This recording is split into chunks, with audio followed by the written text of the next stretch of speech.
Do we have a massive victory for our Second Amendment rights, or will we be let down yet again with a major disappointment? The Second Amendment Preservation Act is misnamed. It should be the Separation of Powers Destruction Act. The Supreme Court has issued a major order in one of the most important Second Amendment preservation cases that we have going on in the country. Department of Justice says it's unconstitutional and oversteps a state's power. They just killed Missouri's SAPA. And here's what they don't want you to know. Now we have a little bit more clarity as the dust settles of what happened, who was involved, and where this is going.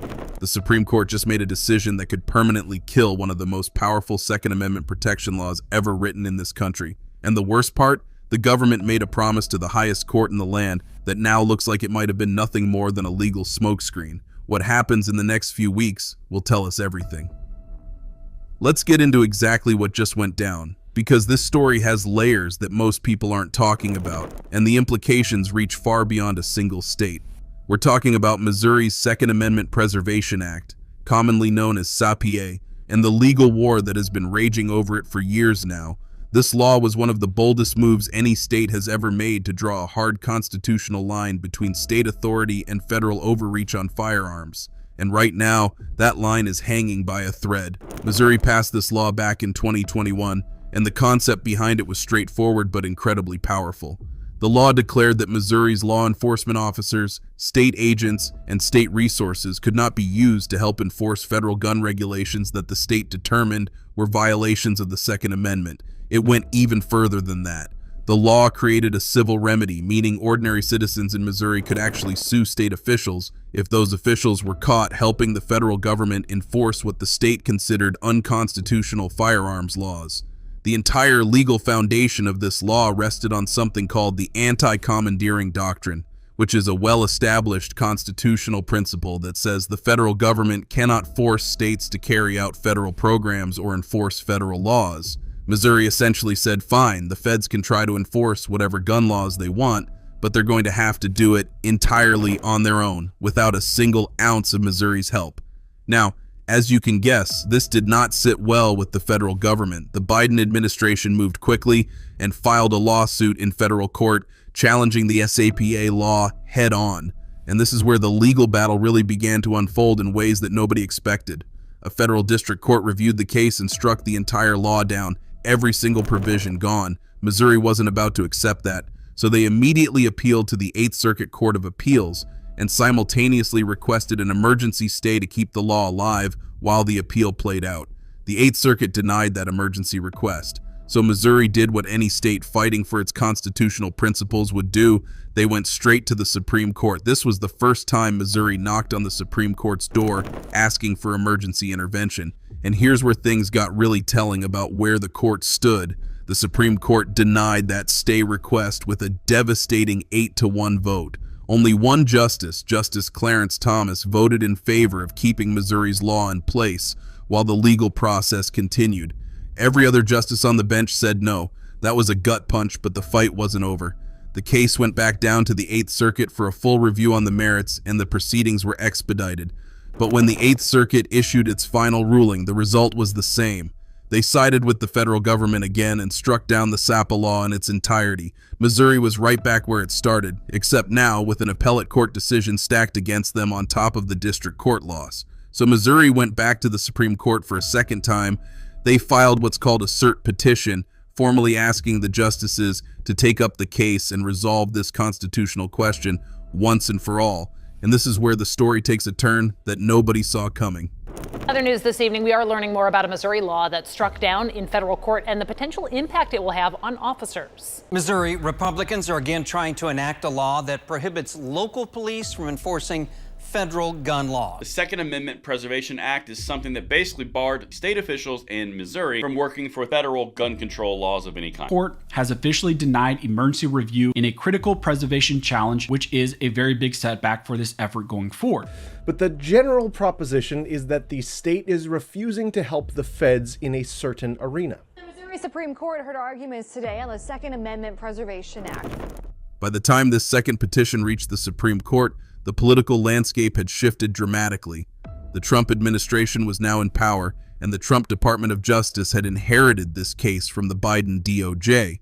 Now, you might think that a change in administration would mean a complete reversal of the government's position, but that's not exactly what happened. The Trump DOJ continued to argue that certain parts of the SAPA law were invalid. However, and this is the critical detail, they made a significant concession that changed the entire dynamic of the case. The Trump DOJ told the Supreme Court directly that even if the court denied review, the federal government would agree to go back to the lower court and narrow the scope of the injunction that had been issued. They essentially admitted that the lower court's ruling had gone too far. The original injunction didn't just block the problematic parts of the law, it blocked everything, including provisions that simply involved the state choosing not to participate in federal enforcement, which is squarely protected under the anti-commandeering doctrine. The Trump DOJ acknowledged this overreach and promised to fix it. Now here's where it gets really interesting from a strategic standpoint. Missouri saw exactly what was happening and tried to warn the Supreme Court.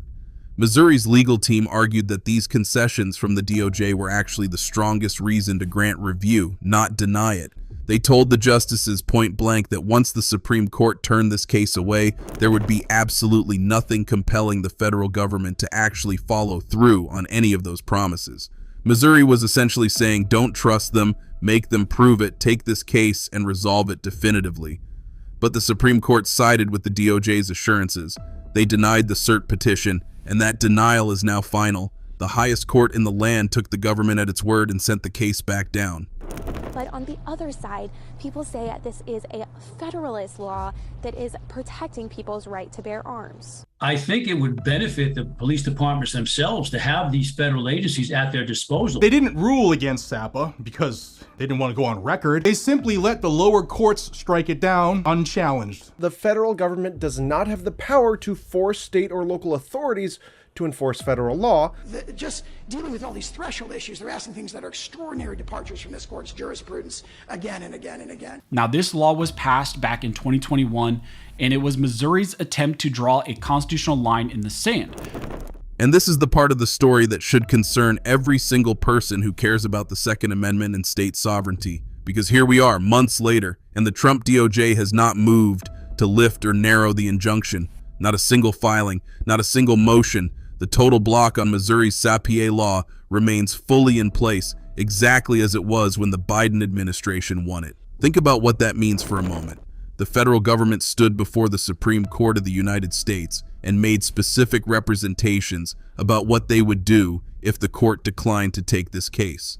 The court relied on those representations in making its decision, and now silence. The promises that were made in formal legal briefings to the highest court in the land are just sitting there, unfulfilled. Missouri raised this exact concern before the denial happened. They predicted this scenario with almost eerie precision. And now the question hanging over this entire case is whether those assurances were genuine commitments or whether they were a calculated legal strategy designed to give the Supreme Court a convenient off-ramp to avoid ruling on a politically explosive Second Amendment question.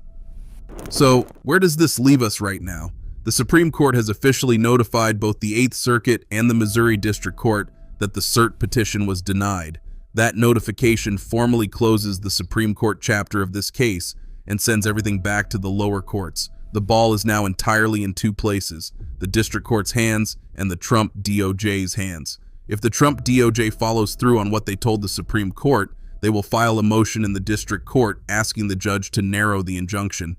They will concede that the blanket block on the SAPA law was too broad and that provisions involving simple non-enforcement, the state's right to decline participation in federal gun control efforts, should be allowed to stand. If that happens, at least part of Missouri's law survives, and the anti-commandeering principle gets preserved in a meaningful way. But if the DOJ does nothing, if they let the full injunction stand and simply move on, then Missouri's SAPA law is effectively dead in its current form. And worse than that, it sends a chilling message to every other state that has passed or is considering similar legislation. It says that the federal government can make promises to the Supreme Court to avoid review and then simply never follow through with no consequences. The next few weeks are absolutely critical. Every day that passes without a DOJ filing in the district court adds weight to the concern that those Supreme Court assurances were hollow. And if that turns out to be the case, It raises profound questions about the integrity of representations made to the court and about whether states can ever truly rely on the federal government to act in good faith during constitutional litigation.